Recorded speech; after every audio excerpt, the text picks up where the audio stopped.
by a Hall of Fame panel. Literally everyone on our group here is a part of this Hall of Fame or about to be inducted into this Hall of Fame. So joining me to discuss the great legacy of one of wrestling's finest families, the Hennig family, we've got Hall of Fame manager of the Four Horsemen, J.J. Dillon here. Got the great announcer, Jim Ross. Larry the Axe Hennig, the star of the show today. We've got Baron von Raschke to his left. And this is a real treat because he doesn't do a lot of events like this. Stan the Lariat Hanson is here. And these are all men that at various points in their lifetime have spent a considerable amount of time with different members of the Hennig family. So I think this will be a real interesting discussion. And we keep it pretty free-flowing here as part of the accessibility to the fans that this Hall of Fame is all about. Anytime you have a question or anything you want to know further, raise your hand and we'll be happy to discuss it. We had a great time with the independent wrestling panel with that. So I guess... well, let's start with JJ. When did you first meet Larry? Well, I never worked in Minneapolis territory, so I didn't have the pleasure of seeing he and then of course he and Harley Race were a fabulous team up there, and so wherever they went, either of them, their legend preceded them. And I was in Florida. Harley was booking, so it was around I think 75. 1875. Left myself wide open for that one. Looking for a curveball, and I got a fastball right between the eyes. And after a tragic accident with Bobby Shane, where he lost his life, Harley Race stepped in and took over the book and did a fabulous job for a year. It was, I think, his first venture doing that. And he, of course, with a friendship with Larry didn't want to come in and stay, but he was willing to come in and out. And I was working the territory at the time, so I got a chance to, make a lot of trips with him. And a couple times he would stay over, like in Tallahassee, the end of the week and fly out. I was staying over and get ready to share a room with him, just to be around him and hear some of the old stories. And of course, I was with the WWE and in the front office with Kurt, who was one of the most exceptional talents that I ever had anything to do with in the business.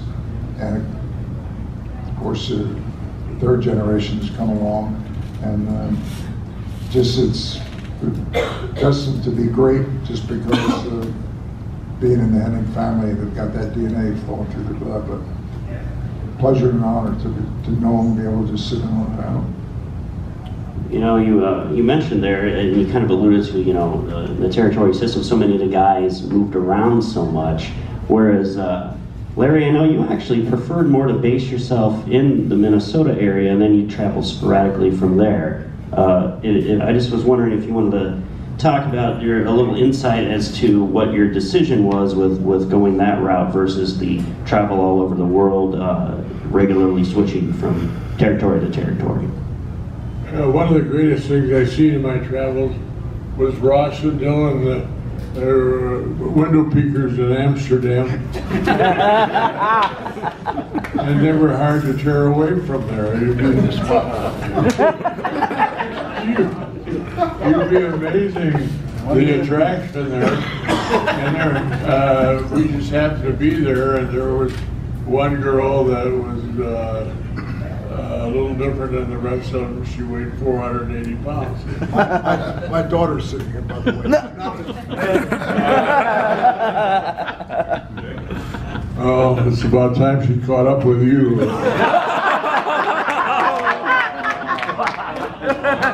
Why would you put her through all that agony to start? But anyway, I met these guys. They were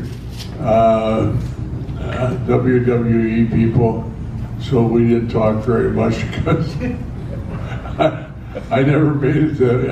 I did wrestle in the WWE. I wrestled for Vince's dad, and then I wrestled for Vince. You were busy sucking up the burn was the reason why you didn't have I'm a little hard of hearing. What did you say?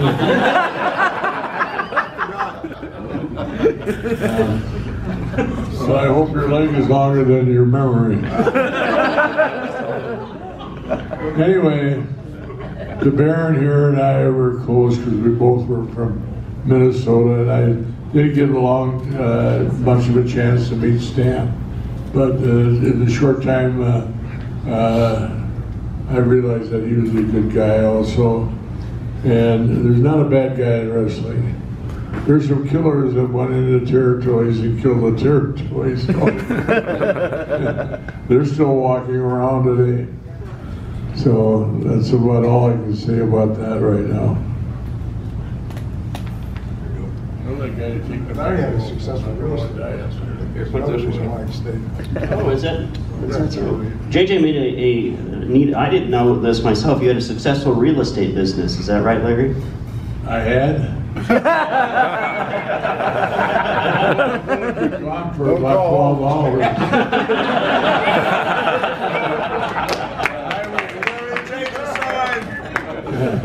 I knew this highway was slow on 35E coming down here, but I had no idea. Yeah, I'm sorry you had to find out this way. All right, Stan, I know you spent some time in the AWA, but you know, many of our fans know you from your great success in Japan, but you were in the AWA around the same time that both Kurt and Larry were involved in the AWA. Do you have any memories of your time in the AWA that you're wanting to share with the audience? Well, I was much more familiar with Kurt than Larry. You know, Larry and Harley were on the tag team tour where I came from Inoki over to All Japan, and so that was the last time I got to cross paths with Larry. Was just at the last show of that tour back in Japan.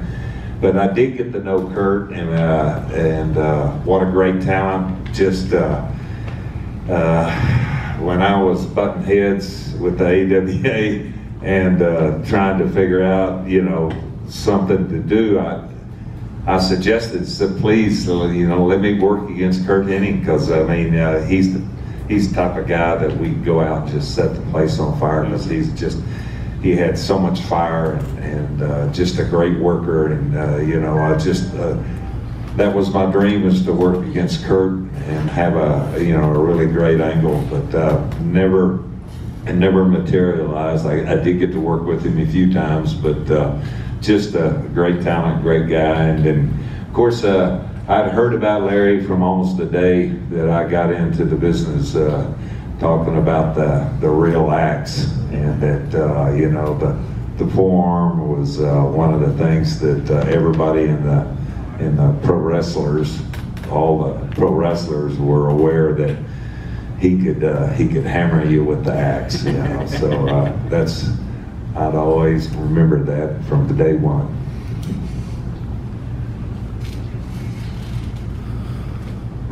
You only got one mic? Yes.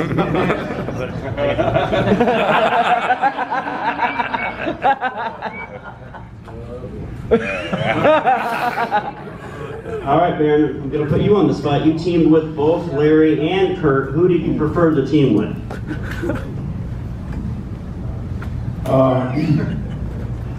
Well, they both had the same style. Larry was such an acrobatic worker. Flying off the top rope, doing all kinds of twists and turns in the air. They were actually two very separate individuals. Kurt, of course, got the athletic genes from his mom. And, but there were two different types of wrestlers. Larry is a big, strong guy. He looks like a big, strong guy, and he is a big, strong guy, and he worked like a big, strong guy. And if you ever wanted to throw Larry the Axe Hennig into the far corner, you wouldn't get it done, because he would sit right down. and it was the funniest feeling in the world. But Kurt was a heck of an athlete, a heck of a limber guy, and smooth. And in their separate ways in the ring, they could get a lot of heat. Either good heat or bad heat. Whatever they wanted to do, they could do it. And they did it both ways, in different ways. And that's what makes great workers great athletes. And Larry is a great athlete also. I didn't mean to demean him. When I first met Larry, I was I had written a letter to a promoter in Omaha. When I was in the Army, I was an amateur wrestler. Some people might know that, may not. I don't really care. Anyway, I wrote to a promoter in my hometown of Omaha, Nebraska, where I was born and raised. And Minnesota's adopted me now, I guess. So. Anyway, he said, Joe Dusick was his name, and he said, I told him I'd like to maybe try out for pro wrestling, so he introduced me to a guy named Vern Guyman, one of Larry's favorite people. And Vern was nice enough to invite me to drive up from Omaha to Minneapolis, and I started wrestling, and I trained to start to wrestle. I didn't just get out of my car and start wrestling. I trained, went to training, through training with Vern and other people that he'd call in to train me. And Larry and Harley were the top tag team in the country at the time, and everybody was talking about them, buzzing about them. The first sellout at the Chicago Amphitheater, Harley and Larry against Bruiser and Crusher, right? Right? Will you wake up? I was thinking about that match with the Bruiser. Yeah. So was I. Anyway, so he was a big star. I was a little guy on the bottom of the program. I usually refereed and set up the ring. Set up the ring and refereed is what I usually did. And after a while, I left, went to Montreal, and met Division. I just married my lovely bride, and we hopped in our little Mustang and packed all of our belongings in the trunk and our 2 rubber tree plants and took off for Montreal. And anyway, several years later, several things happened, and I came back to Minneapolis, and Larry was still on top, and I was one of the wrestlers that was being featured at the time, and we got to be good friends, and I met his family. Larry and Irene had us up to invited all the guys in the territory up to their cabin. Is it on Green Lake? Blue Lake? Well, blue or green. If it's blue, it's blue, okay. Irene says it's blue, okay. So we all went up there and we had a terrific time with drinking and barbecuing, and they're great hosts, great family. And I'm talking too long. But I love Kurt Hennig, hanging around with him, and after I spilled my second plate of food on the deck at Blue Lake, my wife took me home. I've always enjoyed being around the Hennigs, and some great talent, and we're all pulling for Joe, little Joe, as he's breaking into the business.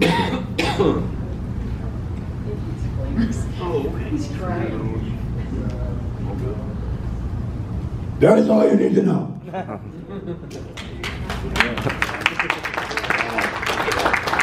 Now, and I was discussing with one of the attendees yesterday, one of my great memories as a child watching wrestling is one of the more emotional moments really was a tag team match where Baron, I believe you were teaming with Kurt, and Larry ends up coming in at the end, but that's where Kurt you guys put against the Road Warriors, and Kurt found himself to where his head was tied up between the middle and the top rope. I don't know if any of you have seen this. Of course, it leads to kind of a riot situation, and it was in Indiana, I believe.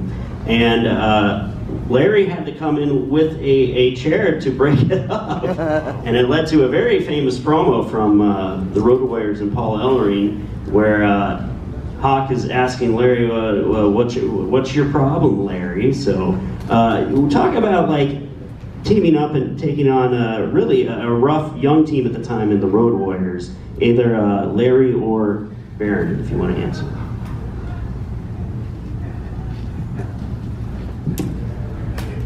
You're done. Those two bums took advantage of Kurt, took advantage of me, took advantage of the referee, and Larry once again came and saved the day, cracked their heads wide open, and they haven't come out of the fog since. I think that is all people need to know. That was horrible. What?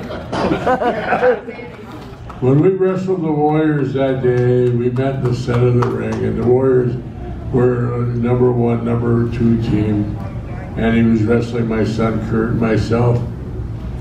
And I went to the center of the ring, and I told the Road Warriors, I said, you guys have a problem. You can't beat me and you can't catch him. And you want to know? It exactly turned out that way. We beat the shit out of them. And they never got over that. How fast Kurt was and how strong, at that time, how strong I was. I was really, really, really great.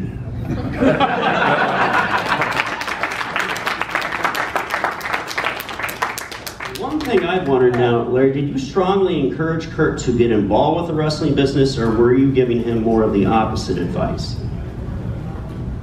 Kurt started wrestling when he was 5 years old. He was a natural athlete for wrestling, football, baseball. He hit a ball out of Yankee Stadium with his friend, what was his friend's name there? Wade Boggs. Who? Wade Boggs. Wade Boggs is in the Hall of Fame of baseball. So he says, here's what we're gonna do. I'm gonna hit the ball, and the ball is gonna go out and over the fence, and then we're gonna take a picture of you with the bat in your hand, so it looks like you hit a home run. And Kurt says, oh, that's fine. Kurt got out and knocked 6 balls over the fence. And from that date on, Wade Boggs and him become the greatest friends, hunting together, fishing around the world, and they become good personal friends. But to show you what kind of athlete that Kurt was, it was just one of those guys that come along and in a lifetime that looks good, is good, and can do everything good. And he has a son now, Joe, Axel, what is his name? Curtis Axel. What a memory I got, huh? He's only my son, he's wrestling in the WWE, and I can't remember his goddamn name. Here you go. Oh, you're done already? Oh, you got some. He forgot. Kurt was one of the greatest ribbers in the business. Ooh. Wait, got any stories about that? You know. I wish you should.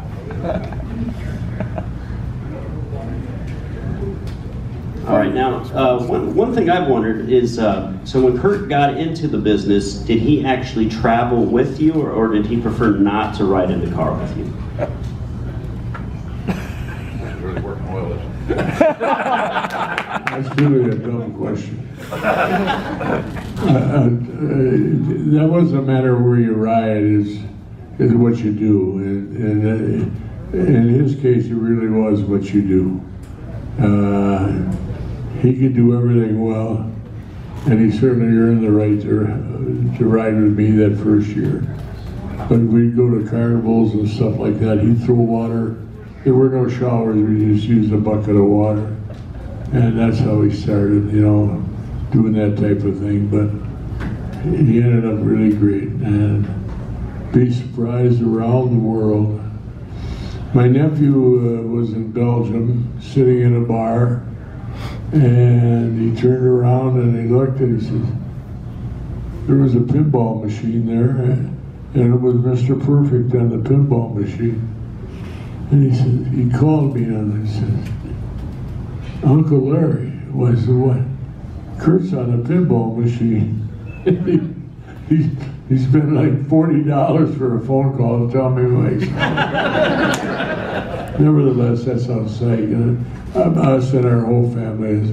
In November, we'll have 27 grandkids, and we've been married over 60 years. And sometimes we had little uphills, downhills, but after everything is said and done, we're still together. So that's, I guess, what matters.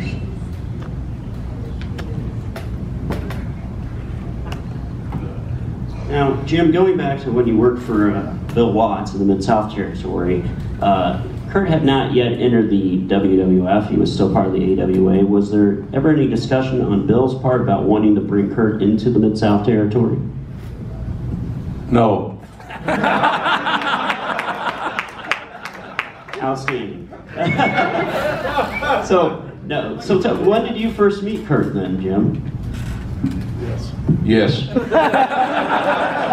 I met him at WrestleMania 9 because he introduced me to Larry. And he brought Larry to WrestleMania 9, which I thought was really a cool deal. Most of the talents are all about themselves, and on those big moments like that, unfortunately. But he had time to bring his dad to the biggest event of the year. And so I met him at Caesar's Palace in 1993.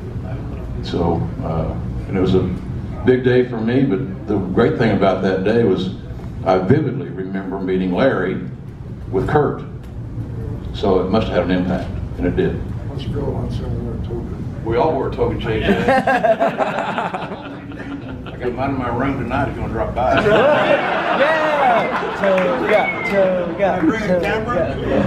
Of course, you should bring a camera. Objects often appear larger in this. Sorry. That'll not make the edit tonight for the banquet. No, I thought I saw. Did anyone have a question they wanted to ask the panel? Yes. Well, when we talk about wrestling matches for the last 30 years, one of the greatest ones always talked about was Nick Bockwinkel against Curt Hennig when they went for the 60-minute draw. And at the time that happened, was that in the business? Was that looked at as just as successful as we see it today?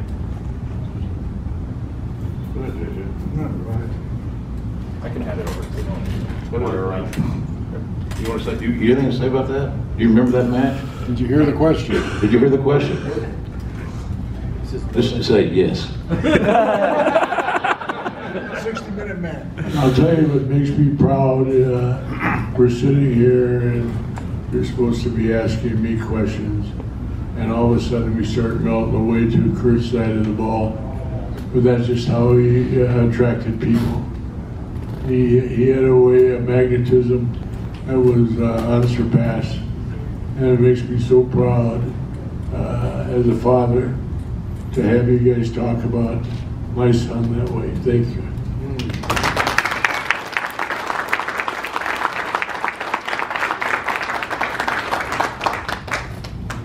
That's a great question, because yeah, that's an outstanding match. Just a tremendous match from the last, it's almost over 30 years now, yeah. So, yes, young man. What would you say what moment was the most impactful for you as a father when he made his debut as Mr. Perfect in the WWF? How did your this is for Larry, how did your tag team with Harley Race come about, and what are some of your memories and some of your favorite matches from teaming with Harley? He wants to know how your team with Harley came about and some of your favorite memories of teaming with Harley. That was a complete accident. He came up to wrestle on TV at in Minneapolis, and I watched him wrestle. He's just a young guy of almost 15 years younger than I am. And there was a star in the future, and they teamed us up one time, and that's all they needed. Everything just seemed to work the right way, and all those years, we've never had an argument. In all those years, I hated to drive with him. He was a maniac. And I'm talking about Australia and places where you ride on the other side of the road also. So, but Harley, I got my knee busted in Winnipeg, and I had to take almost 2 years off. And of course, you know what Harley did after that. He went on to be 8 or 9 times world wrestling champion at WWE and with other organizations. So I can never say a bad word about Harley Race. And he's a man of his word. He's a man that stayed by my side, and we had the team, the original Mr. High and Mr. Low. I was known more as surface transportation, and he was known more as aerial transportation. So he was a high flyer, and I was closer to the ground. But the combination worked for years until the day we severed the team. So you ask me about Harley Race, I'll tell you, a gentleman, great wrestler, great friend, and a nice guy.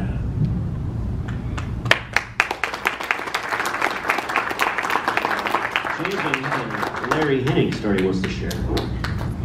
Yeah, it's one time where I almost saw Larry Hennig go down in the ring, take a bump, almost. What? And it was in West Palm Beach.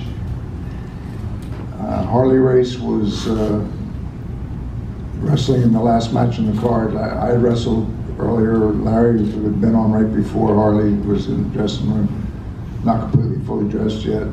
And at the end of Harley, there'd been a guy week after week sat in the same section of the bleachers, and he would stand up and badmouth Harley, and Harley would ignore him.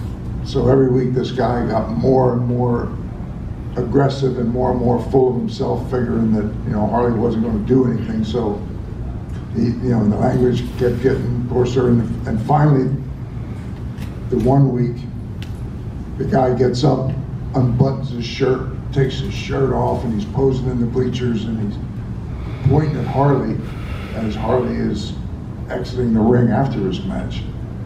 And all of a sudden, it's like he must have reached the tipping point. Harley just froze a few steps from the ring steps, looked up at the guy, pointed at the guy, pointed at the ring. Harley got into the ring, looked at the guy, and come on. Now, the guy's standing up, got his shirt off, and of course all the people now are like he's pushed beyond the limit where now he can't take his shirt up, put it back on, and button it back up, sit down. So he's like, the fans are egging him on, you gotta go. Guy walks down the ringside, Harley's just standing there, and the guy gets up on the apron now. You know, and Harley's just, you know, he's giving him some space. It's not like he's closing that gap. And the guy's measuring up, and people are now egging him on. He's getting more and more courage. And the guy, as he steps over the second rope through the ring, he's watching Harley's right hand. Just, you know, yeah. You're giving my story away. Big mistake. Harley's left-handed. So the guy's watching Harley's right hand, and as the guy steps through the rope, boom, one punch with the left, and down he went. Only hit him one time. Well, here come the fans en masse. I'm standing at the dressing room door. I open the door and I said, Larry, the fans are storming the ring on Harley. He got his bag open. He's dressed. And as I remember, he grabbed a white tube sock, and I don't know why, but he had a hockey puck in his bag. He's from Minnesota. Oh, I should have figured that out. And he dropped the hockey puck in the tube sock and headed for the ring. And as he climbs into the rope, it's like now they haven't got to the point where they're thinking about storming the ring. So now it's not only Harley, it's Harley and Larry. And Larry started swinging the tube sock with a hockey puck in it. And as he's swinging it, the weight of the hockey puck is making the tube sock get longer and longer. And Larry's looking around and he's not really watching. And all of a sudden that tube sock with the hockey puck came around and hit Larry in the back of his own head. His knees buckled, but he never went down.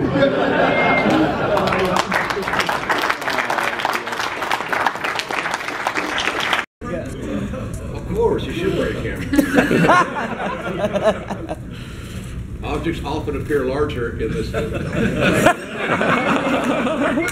Sorry. We'll not make the edit tonight for the banquet. No, I thought I saw it. Did anyone have a question they want to ask the panel? Yes. Well, when we talk about wrestling matches for the last 30 years, one of the greatest ones always talked about was Nick Bockwinkel against Curt Hennig when they went for the 60-minute draw. And at the time that happened, was that in the business, was that looked at as just as successful as we see it today?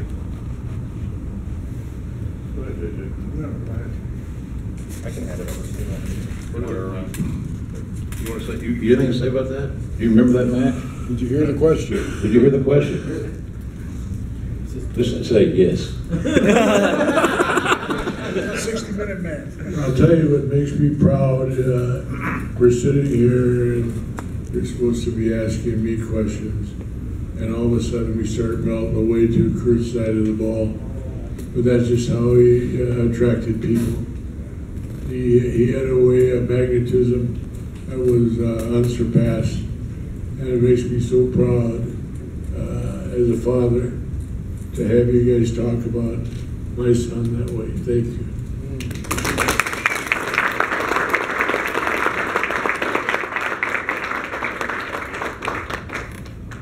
That's a great question, because yeah, that's an outstanding match. Just a tremendous match from the last, it's almost over 30 years now, yeah. So, yes, young man. What would you say, what moment was the most impactful for you as a father when you made his debut as Mr. Perfect in the WWF? Which moment really stood out to you? So the question is, when Kurt made his debut as Mr. Perfect in the WWF, what was the most impactful moment for you as a father, seeing Kurt on that big a stage, really? I gave Kurt a ride to New York, and then we left a car in Boston, but I went and watched my son wrestle in Madison Square Garden, and that was a big thrill for me. Now, getting back to you personally, Larry, like, who were your favorite opponents that you worked with, and maybe those that you preferred not to work with in your time in wrestling? Well, that's a long list. The only reason I was in wrestling to start with is because I had a good amateur background, and I liked wrestling, but I had a family of 5 to feed and take care of, and that's why I went into wrestling. And I enjoyed wrestling, but it was a hard way to make a living. It's hard on the family It's hard on injuries. It's hard on dealing with promoters. People think if you turn your TV on that you see a guy for 15 or 10 minutes and that's all he does all week, but it's a lot more than that. It's thousands of miles of traveling, putting up with a lot of bullshit, injuries. So it's not an easy way to make a living, and especially if you got to be away from your family, it makes it hard. I was lucky enough I put up with Vern Gagne for a lot of years, but in the long run, it paid me because I stayed with my family. And what was the question? I drifted off on the favorite opponents. Favorite opponents are those that you don't like. I didn't have any favorite opponents. I hated them all.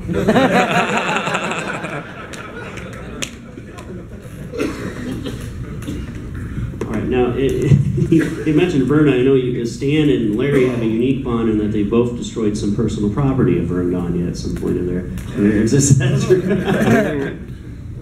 They don't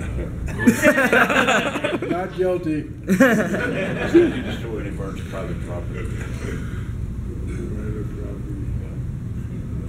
I got some. Make him sit up. Do I have to tell him, Counselor? No, the statutes of limitations are long expired. Yeah. Counselor says to shut up. Yeah. All right. Yes, Wade. I want to ask Baron about Kurt's reputation as a veteran wrestler in the AWA when he started coming up as Larry's son, and how that worked out, good and bad for Kurt, that he was the son of the legendary Larry the Axe, clearly very, very talented, but was there kind of a thought of, oh, maybe there's too much favoritism? And then part two, talk about that rivalry with Greg, and that Kurt and Greg were contemporaries, and both in line for good pushes, they were both talented, and how did that rivalry develop too? First of all, I didn't know there was a rivalry between Kurt and Greg. Well, competition to get to the top. Greg didn't need any.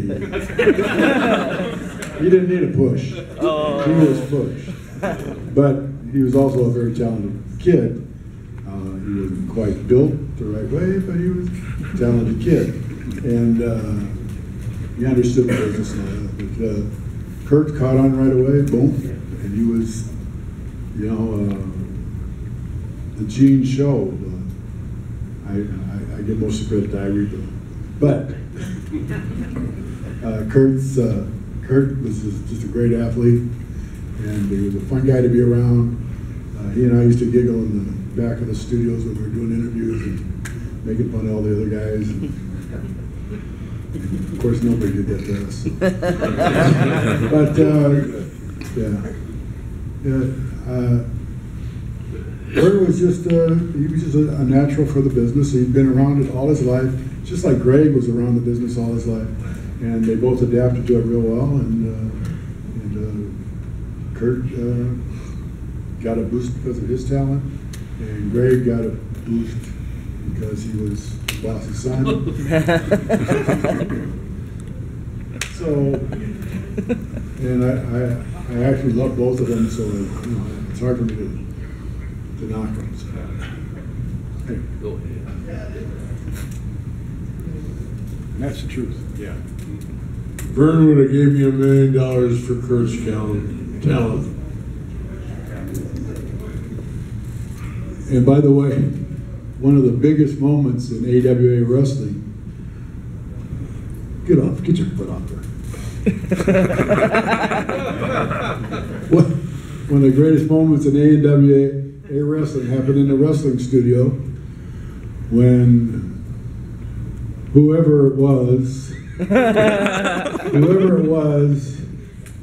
beat up on Greg Gagne. They interrupted the match that he was in, and they slammed him, and they pile drive him, and they dropped elbows on him, and whatever else they did to him, and he was down and out, and they kept beating on him and beating on him, And out of the back room came Larry the Axe Hennig. Bam, boom, bang, boom, boom. Bodies were flying every which way. And Larry, after clearing the ring of everybody, reached down and very carefully picked up Greg Gagne and carried him out of the studio and took care of him. That was one of the greatest moments in the AWA history. And he got on, he had an interview about, all he could think about is that was my son. And it was terrific. And if Vern Gagne had a brain in his head, he would have made Larry the biggest baby face from that moment on. But he didn't go with it that strong for him.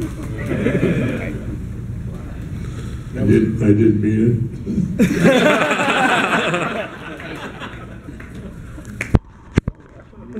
All right. Yes, sir.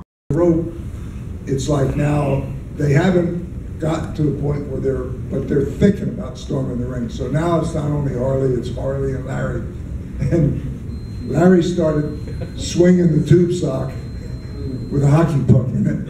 And as he's swinging it, the weight of the hockey puck is making the tube sock get longer and longer. And Larry's looking around and he's not really watching. And all of a sudden that tube sock with the hockey puck came around and hit Larry in the back of his own head.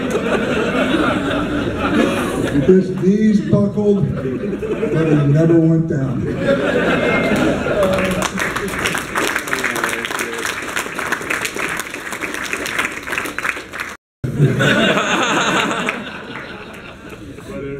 It was almost like that. It was tall, and I had 2 hockey pucks in there. And I got up and hit this Mexican in the back of the head, and it bounced out and broke my nose.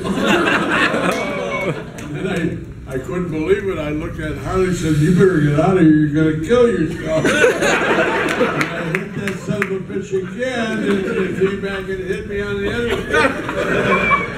Good story. Yes, sir. Yeah, this is for Larry. Larry, do you remember when Angela King Kong Mosca injured your hand and you showed it on camera, but what he had done to you? Yeah, right here. Did you get revenge? Afterwards, $5 a piece, you guys can look at it. I've become more mercenary all the time. I remember that, yes. I remember Angelo Mosca.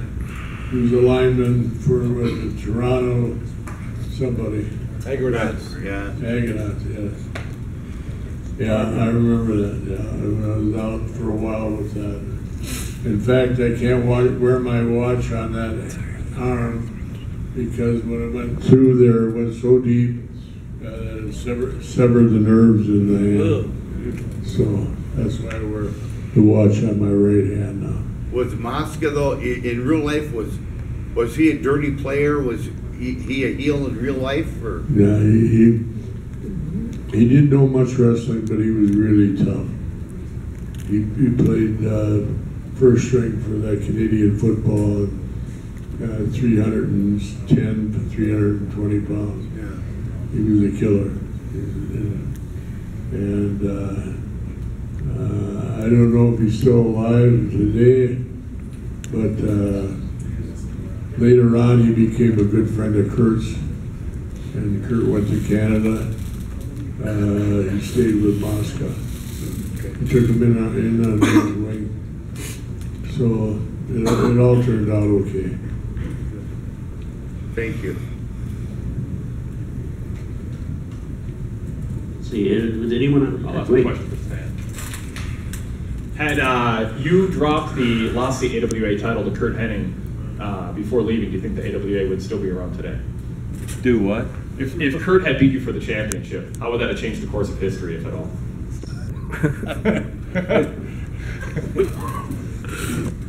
Well, I would have made some money. More money.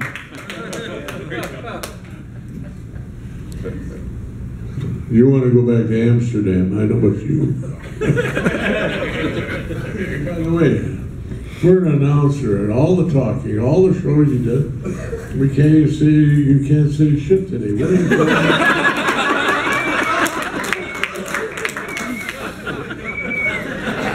That's all we've heard. He said he's lost it. Now he's really full of shit. You haven't lost anything, brother. You're still one of the greatest announcers. Let's hear it for one of the greatest announcers.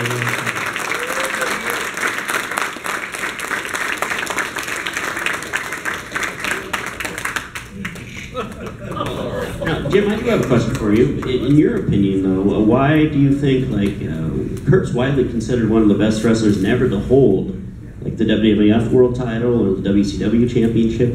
Why do you think he didn't get an opportunity to hold either one of those championships? Well, it's easy to say politics or money or creative and all those wonderful things we can talk about.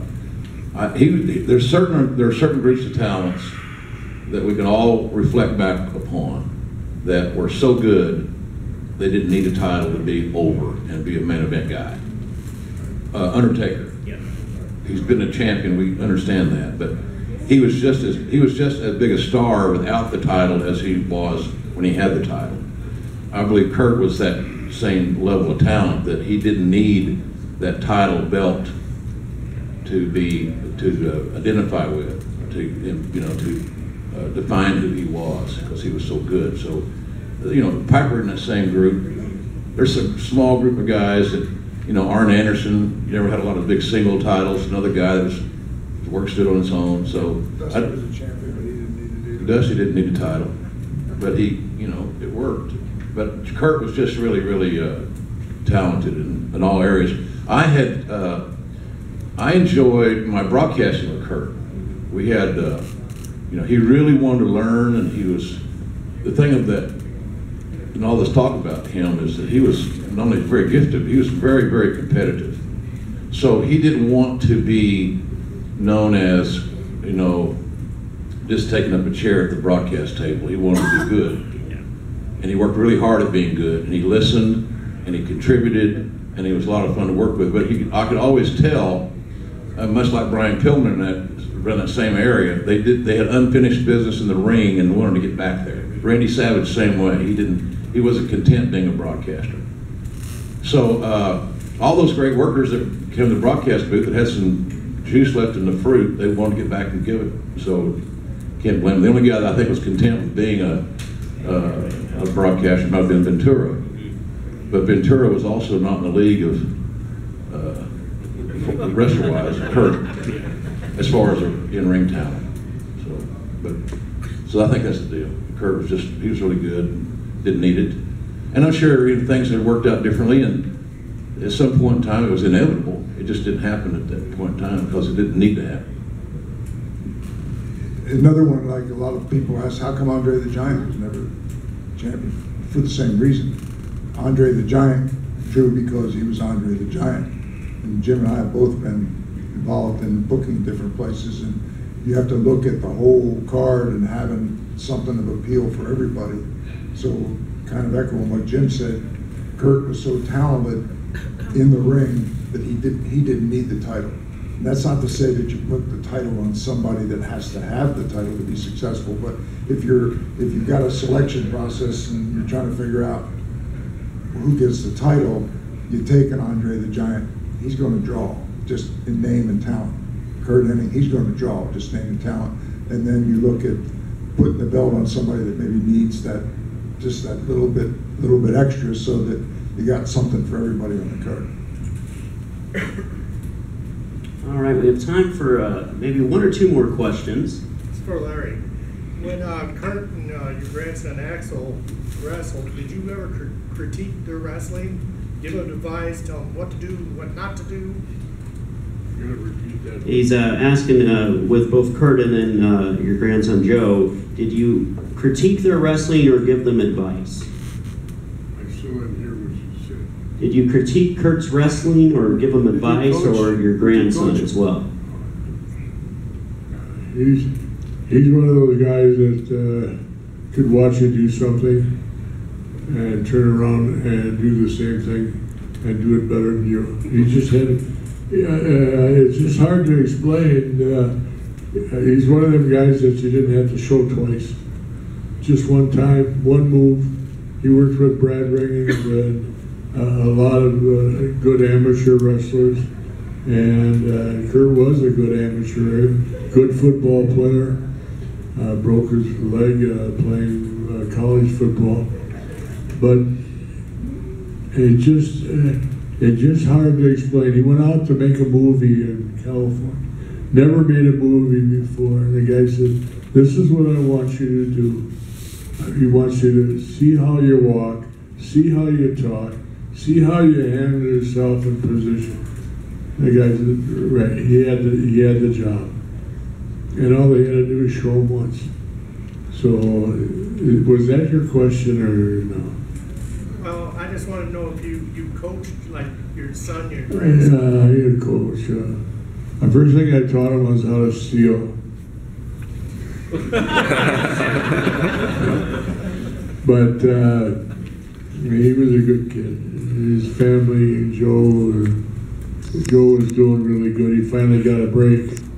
They're going to use him, but he's been there 7 years and waiting around the corner for something to happen until Vince makes up his mind with if he's going to go or no go. So it looks like right now that he's going to go, and it looks like he's going to get a break. And I thought it was something I did. I beat up a couple of Vince's friends, and I thought, well, now he's taking it out. But would Vince do that? Wouldn't have anything to do with you and Pat, would it? Huh? What did he say?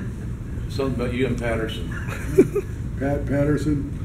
Yeah, it could have been with Pat Patterson. Yeah. You need to really clarify that whole Patterson. There should be more to the story. Or not. The last time I see Pat Patterson, he was going around to Navy base to the rooms putting his telephone number on the soap pads.